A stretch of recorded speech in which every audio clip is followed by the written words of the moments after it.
people, we're back with some more Alakai pack openings. We have yet to pull a super rare out of our little booster box here, our new one, so we are trying for it again today. Let's crack into it. Come on, this is the day, right? I'm not really sure why. Super rares are not that great, but they're fun to pull, right? Mystique. Raven Darkholm. Mystique gets +1 attack and die and defense for each other villain in the field. Awesome. Nasty boy deck. She-Hulk. Jennifer Walters, 5 and 5 from Avenger. If She-Hulk is blocked, spin her up 1 level. We've seen so many She-Hulks. I wonder if everybody else has got the same type of pull percentage. So many She-Hulks. Oh my god. Oh my god. That's Cyclops, yeah. Oh, Magic. Cool. Magic Light Child. When Magic blocks, draw a die from your bag. If it is not a sidekick die, remove Magic and the attacker from the attack zone. They remain in the field. Return the drawn die to your bag. Whoa. Pretty strong. She's got some pretty cool trixies. The Sabertooth, something to prove. 4 and a fist for a villain. At the beginning of your next turn, spin each of your Sabertooth dice up 1 level. Not bad. Get a bunch of them out there. They all spin. Normally the effects are only, if there's a sidekick die out there, then you get one damage to your opponent. But it doesn't stack. It's just the one, no matter how many die you have. Pack 3. Oh, Emma Frost. Do I see a super rare? No. Master Sinister Arch Villain. When Mr. Sinister is active, if your opponent has no villains in the field, each of your characters get +2 defense. Whoa, 2 Arch Villains. That's interesting.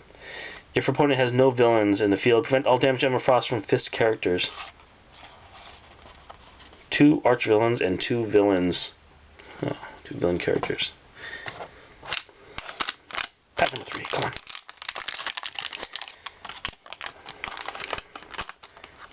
Oh, there's a Spider-Man. And a Quicksilver. Somebody I haven't seen very often. Bam. Quicksilver Villainous. When Quicksilver is fielded or knocked out, deal 2 damage to each X-Men character in play. And Spider-Man Hero for Hire. When Spider-Man attacks, choose 1 opposing character that character cannot block. Pack number 5. I'm going to get a rare in these 5? Come on now. Oh, what do we have here? Another Emma Frost. Oh, there she is. There she is. Emma Frost Hellfire Club. When Emma Frost is damaged by a fist character, redirect the first 1 damage from her to your opponent. Super rare. Nothing super great about her, but she's still a super rare and it's fun to pull them. Black Panther Wakanda Chief. 4 and a fist for an Avenger. Black Panther can only attack if your opponent has a character in the field. Still contingencies, right? Contingencies. But I like the fact that I got myself a new super rare. That's pretty cool. How many shots is that? I like to count how many times I had an opportunity to go and pull a super rare. What is it? There's a Spider-Man. I got 2 Emma Frost, and one of them was. Sweet guys. Please like and subscribe. Hey, how's it going, everybody? Today we are talking about another mono energy deck. Some of you might have seen this in the past. This is my part of my Bolt deck, and there's very specific reasons why we play this deck. Mostly because of Pyro and his ability. But let's go through some of the basics and the reasons why. You'll notice right off the bat that my version here is low costing, right? They're all low costing bolts, and that's for a reason, because I want to get as many of them out as I can for what I got, because I'm not using Professor X. There's a global on the other side. That's great. I can get my Pyro out faster, and my Cyclops. This is not necessarily my deck altogether, but it is definitely elements of it, and I tweak it, right? So first off, we have Hawkeye, 3 and a bolt for an Avenger character. When assigning damage in an attack step, Hawkeye assigns and resolves his damage before opposing characters. Really strong. He's a 4 power 1 field for 3 and a bolt. I think it's great because he's got what's called first strike in Magic. Awesome. Pyro, I want to go to Pyro last, actually, because Pyro is going to be my cornerstone to this deck. But he's closely followed by his number 2 here is Human Torch Johnny Storm. You're going to find that a lot of times these guys go together, and only because they're both very powerful and very commonly used bolt characters. Human Torch Johnny Storm, while Human Torch is active, each time you field a character, Human Torch deals 1 damage to your opponent and 1 to a target character. Now it doesn't say whose card character. You can hit your own card character. So very frequently what happens is that I'll put Johnny Storm, stick him in the reserve pool, and I'll just let him sit there. And I'll bring in, or I'll field sidekick dice. Does 1 damage to my opponent, and 1 damage I assign to my own sidekick die, and knocks him out, and puts him over to the prep area, and gets ready for the next turn.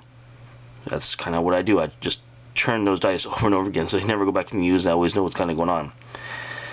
Careful, because these two are counterintuitive, right? I was lucky enough to pull a Green Goblin Gobby, and when that happens, you do not want to churn your psychic die. You want your psychic die to stay in your reserve pool. Why? Because when refielded, Green Goblin deals 1 damage to your opponent for each psychic in the field. So you want to keep those guys in the field so you can field your Green Goblin and all of a sudden do some direct damage. Again, direct damage is the key here, right?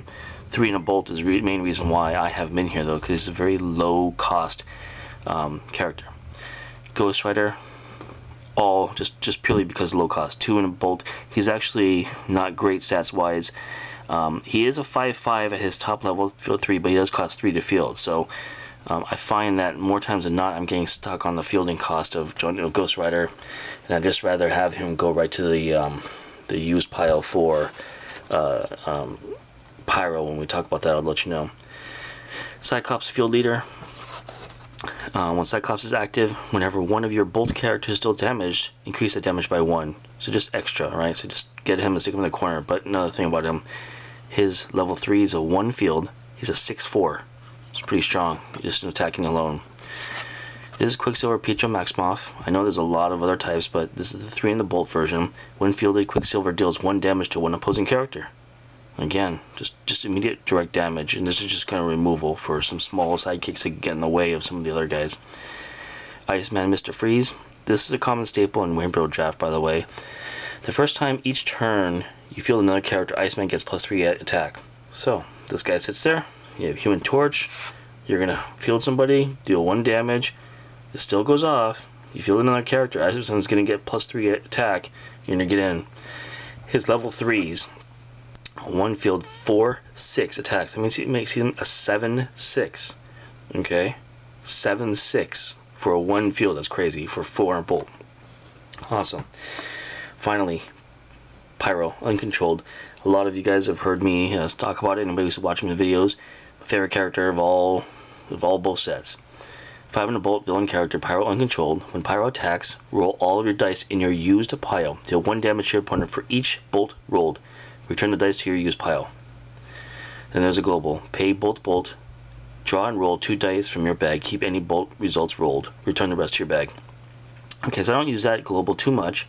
It has come in handy here and again, but for the most part, it's just when he attacks, right? So I'll sit him there. He's in the field area until I get a bunch of my sidekick dice, of my other characters, my low cost guys. Like that's why Ghost Rider's there, that's why I have Hawkeye there and Green Goblin, and all these dice are over here in the used pile. Then I'll attack with Pyro, and then I'll roll my dice in the used pile, and again, half of the dice faces are characters and half are, well, they're energy bolts. They count. So hopefully with any luck you're going to roll a bunch of your energy dice, and you're going to come up with a bunch of bolts, and all of a sudden for each bolt that's rolled you're doing 2 direct damage. That's 2 damage right there. It's very common for it to happen. It's very easy to hit somebody for 8-9 damage at a time using Pyro if you time it right. Again, mono color, mono energy decks, very sensitive to timing a lot of times, but this one is a really direct damage. They all have kind of a theme or a feel to it. This one's definitely like a burn or a direct damage type of cards, and you're playing it because you want to maximize efficiency of your other die faces in order to field as many characters as you can that you want and time it so you can get in for that blast, right? That's your win condition. two win conditions, really. I've seen the Human Torch win on his own just by the fielding of their sidekicks. Sometimes the Human Torch is paired up with Control's Probability from Scarlet Witch because she can allow you to roll again, and the more sidekick die faces you roll, the more direct damage you're doing. And you're prepping them, you stick them in the prep area. Guys, I hope it helps. Take care. Like and subscribe if you have a chance. Thanks. Bye.